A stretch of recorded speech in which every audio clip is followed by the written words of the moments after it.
Hello friend, power plant with Rahul में आपका स्वागत है। इस वीडियो में हम लोग डिटेल से failure of instrument air pressure. Running unit में अगर इंस्ट्रूमेंट एयर प्रेशर अगर डिक्रीज हो जाता है या इंस्ट्रूमेंट एयर कंप्रेसर ट्रिप हो जाता है तो क्या क्या प्रॉब्लम हो सकता है, तो इस वीडियो में हम लोग डिटेल से इसी टॉपिक पे डिस्कशन करेंगे कि अगर रनिंग यूनिट में आपका इंस्ट्रूमेंट एयर प्रेशर अगर डिक्रीज हो जाता है या आपका इंस्ट्रूमेंट एयर कंप्रेसर फेल हो गया तो कौन कौन सा कंट्रोल वाल्व का क्या पोजीशन हो जाएगा, कौन कौन सा कंट्रोल वाल्व आपका एयर फेल टू ओपन है, कौन कौन सा आपका control valve air fail to close है या मॉड्यूलेटिंग है। ठीक है, तो जब आपका इंस्ट्रूमेंट एयर फेल हो जाएगा तो ये सारे वाल्व का क्या क्या पोजीशन हो जाएगा, क्योंकि अक्सर ये प्लांट में ये होता है कि फ्रेंड जब आपका इंस्ट्रूमेंट एयर फेल हो जाता है तो उसमें काफ़ी प्रॉब्लम होता है। तो इस वीडियो को लास्ट तक देखें, आपके लिए काफ़ी इन्फॉर्मेटिव रहेगा फ्रेंड्स, और खास करके ये डेस्क इंजीनियर के लिए तो वेरी वेरी इंपॉर्टेंट टॉपिक है। तो इस वीडियो को लास्ट तक जरूर देखिएगा, बहुत ही इन्फॉर्मेटिव रहने वाला है। और जो भी फ्रेंड्स अभी तक मेंबरशिप नहीं लिए हैं तो मेंबरशिप ले, मेंबरशिप लेने से आपको मेरा व्हाट्सअप नंबर मिल जाएगा और पावर प्लांट से रिलेटेड अगर कुछ भी डाउट है तो आप मुझे मैसेज कीजिए व्हाट्सएप पे, मैं आपको उसमें रिप्लाई दूंगा। तो आइए इस इंपॉर्टेंट टॉपिक को हम लोग स्टार्ट करते हैं।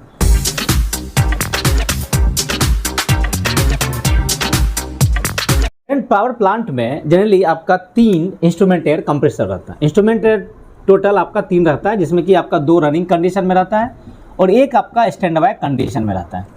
और इंस्ट्रूमेंट एयर का प्रेशर जनरली आपका 5.5 से 6 kg हम लोग मेंटेन करते हैं। ये इंस्ट्रूमेंट एयर आपका वेरियस पर्पस के लिए जाता है, जैसे आपका न्यूमेटिक कंट्रोल वाल्व में जाता है, आपका जितना भी AC/DC डैम्पर्स है, रीहीट जो आपका बंडल टिल्ट है उसमें जाता है, आपका मिल्स वगैरह में जाता है, आपका जो फीडर इनलेट गेट है, फीडर आउटलेट गेट है, सीलर वाल्व से, तो वेरियस जगह आपका इंस्ट्रूमेंट एयर जाता है।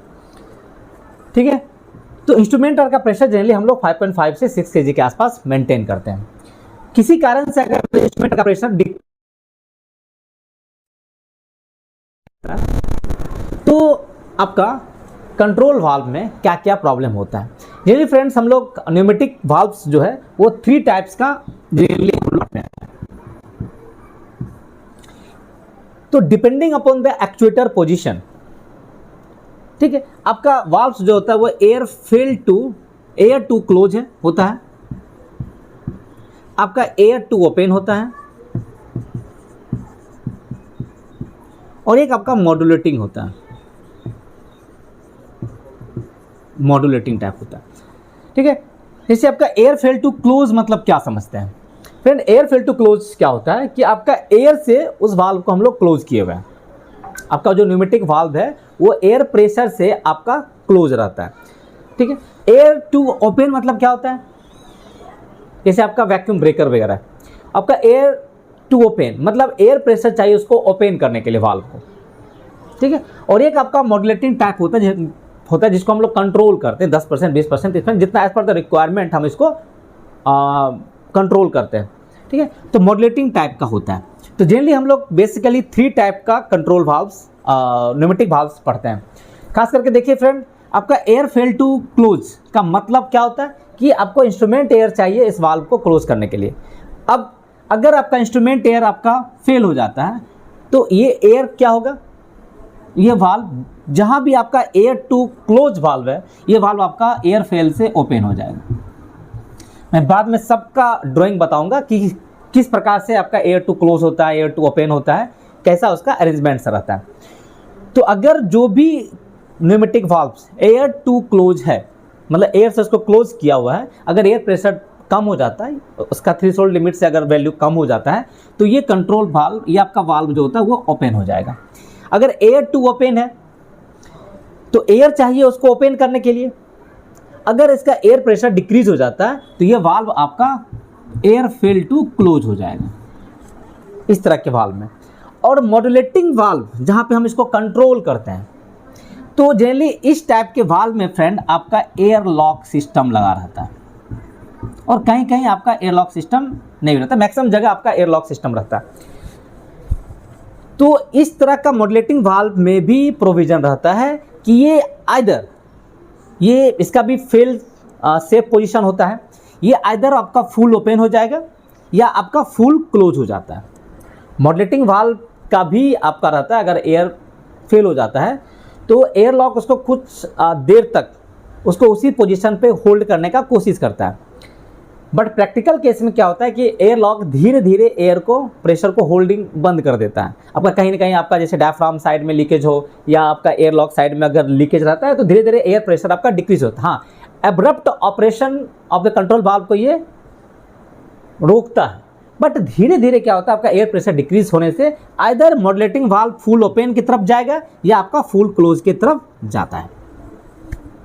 ठीक है, जैसे आपका पंप का रिसर्कुलेशन वाल्व है, जैसे आपका बीएफपी का हम लोग पढ़ेंगे फ्रेंड, बॉयलर फीड पंप का जो रिसर्कुलेशन वाल्व होता है उसमें आपका एयर लॉक का प्रोविजन नहीं रहता है। तो बीएफपी जैसे आपका एयर प्रेशर डिक्रीज हुआ तो बीएफपी का रिसर्कुलेशन वाल्व चूंकि मॉड्यूलेटिंग होता है, लेकिन एयर फेल जैसे ही होगा आपका ये 100% ओपन की तरफ चला जाएगा। जैसे सीईपी का रिसर्कुलेशन वाल्व होता है, मॉड्यूलेटिंग होता है, बट अगर एयर फेल अगर हो जाता है तो पंप को बचाने के लिए, सेफ साइड रखने के लिए इसका भी रिसर्कुलेशन वाल्व 100% ओपन हो जाता है। सबसे पहले हम लोग डिस्कस करते हैं कि एयर टू ओपन वाल्व का किस प्रकार से अरेंजमेंट रहता है फ्रेंड। तो देखिए उसका अगर हम लोग एयर का लाइन डायग्राम अगर देखें तो ये आपका डायरेक्ट इंस्ट्रूमेंट एयर हेडर से कनेक्टेड होता है। वहाँ से एक लाइन आपका एयर फिल्टर रेगुलेटर में जाता है। एयर फिल्टर रेगुलेटर से आपका लाइन आईपी कन्वर्टर से होता हुआ पोजिशनर में आता है। तो फ्रेंड कहीं कहीं आपको क्या है कि इस दोनों को हटा के एक स्मार्ट पोजिशनर लगा देता है। ठीक है, अगर आपका स्मार्ट पोजिशनर है तो एयर फिल्टर रेगुलेटर से लाइन डायरेक्ट आपका पोजिशनर में चला जाता है। ओके, और अगर आपका कन्वेंशनल न्यूमेटिक पोजिशनर है तो आपका अरेंजमेंट इस टाइप से रहेगा कि एयर फिल्टर रेगुलेटर से आपका आईपी कन्वर्टर में जाता है, आईपी कन्वर्टर से सिग्नल प्रेशर आपका पोजिशनर में आता है और यहाँ से आफ्टर एयर फिल्टर रेगुलेटर एक लाइन आपका पोजिशनर में आता है जिसका प्रेशर आपका 3.5 kg के आसपास होता है। ठीक है, आपका इंस्ट्रूमेंट एयर का प्रेशर जो होता है जनरली आपका 5.5 kg के आसपास होता है। यहाँ से आफ्टर एयर फिल्टर रेगुलेटर आपका एयर का प्रेशर 3.5 से 4 kg के आसपास मेंटेन होता है। यहाँ से एक लाइन आपका देखिए फ्रेंड एयर लॉक में भी जा रहा है जिसका प्रेशर आपका 5.5 kg के आसपास होता है। ठीक है, तो आपका जैसे instrument air line air filter regulator में आया, यहाँ से इसको रेगुलेट करके फिल्टर करके moisture free, oil free, clean air और कांस्टेंट प्रेशर आपका यहाँ से निकालता है। ये आपका आईपी कन्वर्टर में जाता है। आईपी कन्वर्टर में आपका डीसीएस से आता है 4 से 20 मिली एम्पियर जो कि इस प्रेशर को कन्वर्ट कर देता है ये 0.2 से 1 kg प्रेशर पे। ये आपका सिग्नल प्रेशर होता है जो कि जाता है पोजिशनर में और यही प्रेशर बताता है पोजिशनर को कि उस कंट्रोल वाल्व को कितना आपको ओपन या क्लोज करना है समथिंग। यहाँ से आपका एयर आपका पोजिशनर में आता है। पोजिशनर जो होता है वो आपका यहाँ से प्रेशर निकालता है, वो 1 kg से 3.5 kg के आसपास निकालता है। ठीक है, इसके बाद क्या होता है, ये आपका एयर जो होता है वो एयर लॉक में जाता है और एयर लॉक से आपका एक्चुएटर में जाता है। ठीक है, ये आपका जितना भी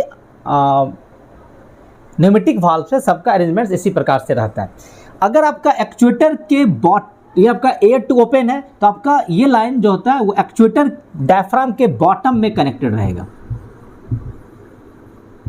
ठीक है, आपका डायफ्राम है, डायफ्राम के बॉटम से कनेक्टेड रहता है और डायफ्राम के अपर एंड में आपका स्प्रिंग रहता है। तो एयर प्रेशर जाके क्या करता है, स्प्रिंग को कंप्रेस करता है और आपका वाल्व एक्चुएटर मूव करता है। आपका जो स्टेम जो होता है वाल्व स्टेम मूव करता है और वाल्व आपका ओपन हो जाता है।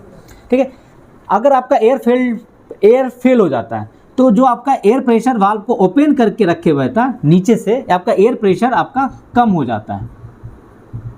तो ऊपर में आपका स्प्रिंग था, स्प्रिंग क्या करेगा, वाल्व को क्लोज कर देगा, इसलिए ये एयर फेल टू क्लोज हो जाता है। ठीक है, तो इस टाइप से अरेंजमेंट्स रहता है कि आपका अगर एयर टू ओपन है तो एक्चुएटर में जो आपका डायफ्राम लगा हुआ है तो डायफ्राम के बॉटम में आपका एयर प्रेशर जाता है और उसको स्प्रिंग, ऊपर में स्प्रिंग है, स्प्रिंग को कंप्रेस करता हुआ वाल्व को ओपन करता है। जैसे ही नीचे का एयर प्रेशर डाउन हुआ आपका स्प्रिंग कंप्रेस स्प्रिंग के द्वारा स्प्रिंग फोर्स के कारण आपका एक्चुएटर डाउन की ओर मूव करता है और वाल्व आपका क्लोज हो जाता है। अगर आपका एयर टू क्लोज है मान लीजिए, तब इसका अरेंजमेंट किस टाइप से रहेगा, मान लीजिए एयर टू क्लोज वाल्व, तो यहाँ तक आपका सारा अरेंजमेंट सेम ही रहता है, लेकिन यहाँ पे आपका अरेंजमेंट क्या रहता है कि वो आपका डायफ्राम के टॉप में कनेक्टेड रहता है, टॉप साइड में। मतलब उस कंडीशन में जो आपका अगर डायफ्राम है, डायफ्राम के नीचे आपका स्प्रिंग है, ठीक है, स्प्रिंग है और ऊपर में आपका एयर का प्रेशर रहता है, और एयर प्रेशर आके क्या करता है, इस वाल्व को क्लोज कर देता है। आपका डायफ्राम को ऊपर से प्रेस किया, कंप्रेस होता है, यहाँ पे आपका क्या होता है कि आपका वाल्व स्टेम नीचे की ओर मूव किया और वाल्व को आपको क्लोज करता है।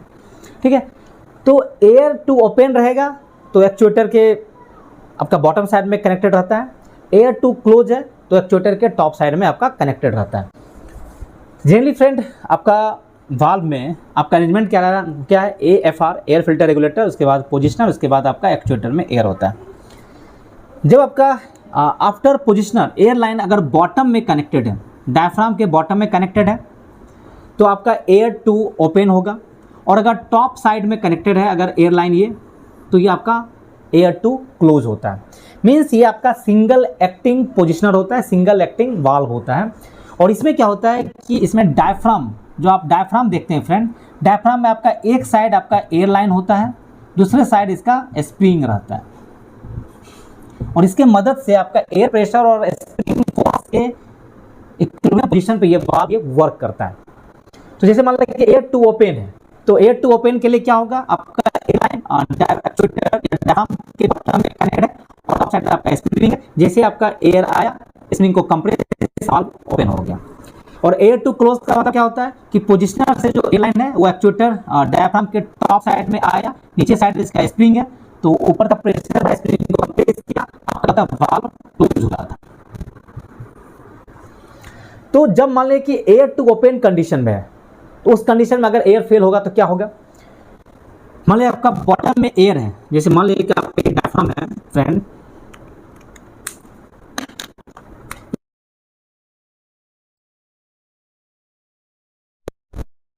ऊपर में आपका स्प्रिंग, ठीक है, स्प्रिंग को कंप्रेस किया हुआ है, ठीक है, नीचे से आपका एयर है, स्प्रिंग को कंप्रेस किया हुआ है, और आपका क्या एयर टू ओपन। जैसे नीचे एयर का प्रेशर अगर डाउन हुआ, क्या होगा, स्प्रिंग फोर्स के कारण वाल्व नीचे मूव करके आपका क्लोज हो जाएगा। तो जहां भाई इस टाइप का अरेंजमेंट्स है, उस कंडीशन में जब जब भी एयर फेल होगा वो वाल्व आपका क्लोज हो जाएगा। ठीक है, अब समझिए यहाँ पे आपका एयर लाइन टॉप में कनेक्टेड डायफ्राम के, मान लीजिए आपका एयर लाइन टॉप में कनेक्टेड,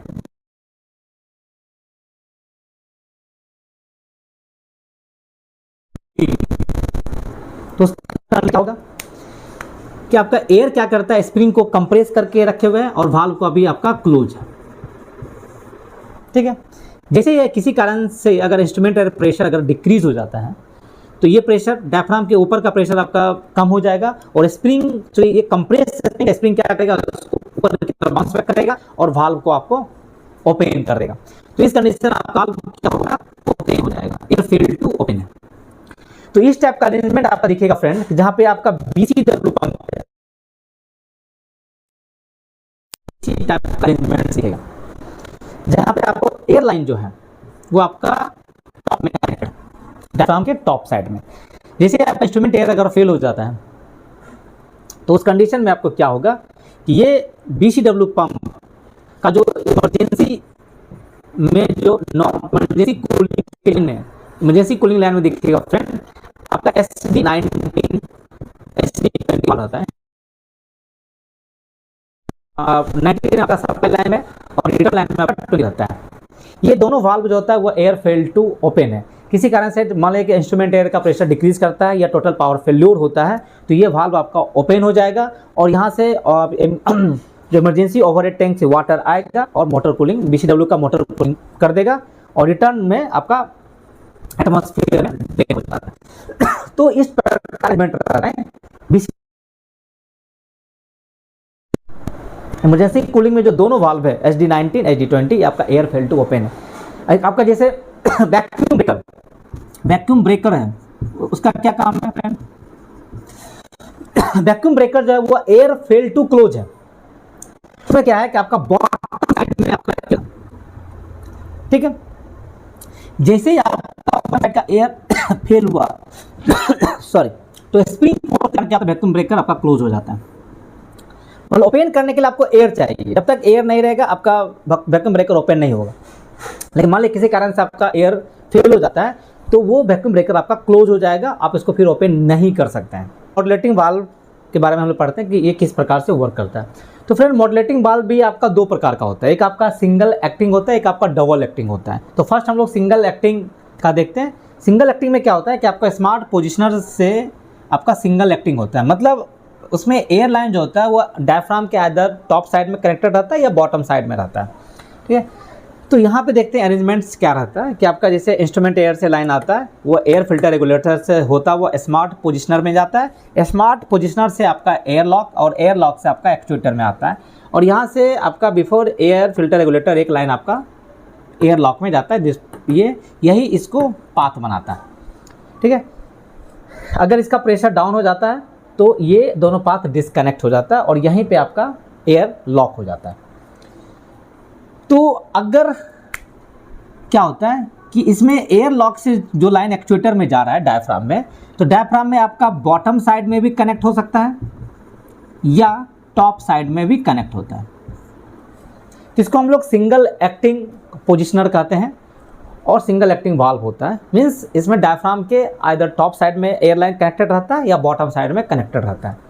तो जैसे आप देखिएगा फ्रेंड, एचपी हीटर या एलपी हीटर का आप नॉर्मल ड्रिप देखिए, नॉर्मल ड्रिप का लाइन, नॉर्मल ड्रिप में जो आपका डीआरवी लगा रहता है वो आपका सिंगल एक्टिंग रहता है और इसमें आपका एयर लाइन देखिएगा कि डायफ्राम के बॉटम साइड में कनेक्टेड रहता है, ठीक है। लेकिन अब वही आप इमरजेंसी ड्रिप देखिएगा फ्रेंड,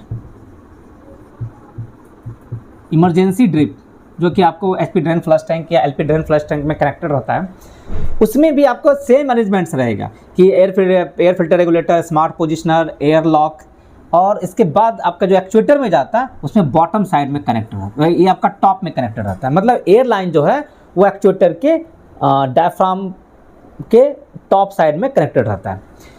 तो दोनों जो वाल्व है, नॉर्मल ड्रिप में आपका एयर लाइन डायफ्राम के बॉटम में कनेक्टेड है और इमरजेंसी ड्रिप में आपका एयर लाइन जो होता है वो डायफ्राम के टॉप साइड में कनेक्टेड रहता है, ठीक है। तो दोनों आपका क्या है, मॉड्यूलेटिंग वाल्व होता है।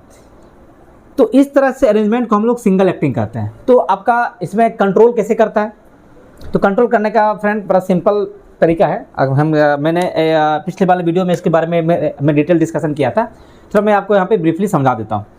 देखिए यहाँ पे आपका क्या है कि इंस्ट्रूमेंट एयर का हेडर प्रेशर है, मान लीजिए 5.5 से 6 kg के आसपास आता है, ठीक है। एयरलाइन यहाँ से एयर फिल्टर रेगुलेटर से जो एयर निकलता है वो 3.5 kg के आसपास निकलता है एयर फिल्टर रेगुलेटर से। यहाँ से एक लाइन आपका एयर लॉक में जाता है जिसका भी प्रेशर 5.5 से 6 kg के आसपास ही होता है, ठीक है। स्मार्ट पोजिशनर में आपका आईपी कन्वर्टर इनबिल्ट रहता है और यहाँ पे आपका एयर फिल्टर रेगुलेटर से एयर लाइन जाता है और एक लाइन आपका यहाँ से 4 से 20 मिली एम्पियर का एक आता है। ये डिपेंड करता है कि वाल्व का क्या रिक्वायर्ड पोजीशन होना चाहिए। अगर मान लीजिए कि आपका वाल्व को 30% रखना है तो उसके हिसाब से आपका 4 से 20 मिली एम्पियर का करंट आता है। 4 मिली एम्पियर मतलब 0% ओपन है और 20 मिली एम्पियर मतलब 100% ओपन है। तो जितना आपको वाल्व को ओपन करना है उसके हिसाब से ही यहाँ पे करंट का कमांड आता है। इस दोनों सिग्नल के बेसिस पे स्मार्ट पोजिशनर जो होता है वह 1 kg से 3.5 kg प्रेशर निकालता है, ठीक है। अगर 4 मिली एम्पियर आ रहा है तो 1 kg प्रेशर निकालेगा, स्मार्ट पोजिशनर का आउटपुट होगा। और अगर 20 मिली एम्पियर का करंट आ रहा है तो 3.5 kg पर सेंटीमीटर स्क्वायर का प्रेशर निकालता है। अगर यही आपका आईपी कन्वर्टर अगर अलग अलग है तो आईपी कन्वर्टर में ही करंट आता है और आईपी कन्वर्टर सिग्नल प्रेशर जो है वो 0.2 से 1 kg का प्रेशर निकालता है और ये प्रेशर फाइनली आपका पोजिशनर में जाता है और पोजिशनर उसके बेसिस पे अपना आउटपुट करंट निकालता है। तो जो अलग से जो आईपी कन्वर्टर और पोजिशनर का फंक्शन होता है वो एक सिंगल स्मार्ट पोजिशनर आपका निकाल देता है और ये थोड़ा सा परफेक्टली वर्क करता है। जैसे इसमें आपका माइक्रो प्रोसेसर रहता है, ठीक है। तो ये जो प्रेशर है 1 kg से 3.5 kg प्रेशर, ये डिपेंड करता है कि वाल्व का क्या रिक्वायर्ड पोजीशन है। हमको वाल्व को जितना % ओपन रखना है उसके लिए कितना प्रेशर चाहिए वो स्मार्ट पोजिशनर आपका डिसाइड कर लेता है।